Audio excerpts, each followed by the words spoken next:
what the court told you was that racial disparity, racial demographics played a major role in the redistricting that you did. You are now ordered to correct that. In order to show that you have corrected that, you cannot escape the fact that race has to be in there somewhere.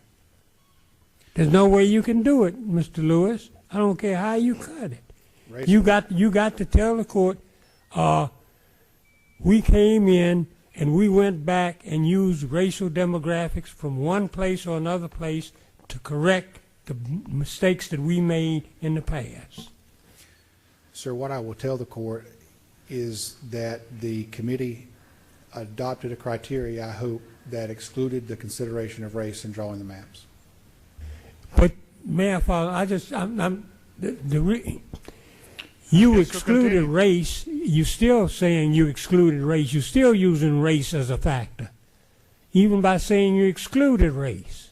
So you've got to consider it somewhere down the line in order to make the fact that you excluded it relevant. To you it may be a play on words, but it's there's a distinction there that you ought to understand. That, in other words, the court says if we go back to where it was, where race was not a predominant factor, then race still has to play, because there are people out there who are of a racial composure that have to be considered in doing this. If not, you're still shortchanging race. You're still shortchanging a group of people by not considering them. And that's where your big problem is.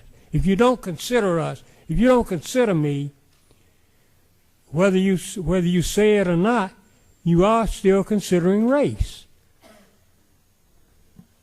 Mr. Chairman, I think the gentleman is making a series of statements. I certainly don't intend to respond to a series of statements that I don't agree with.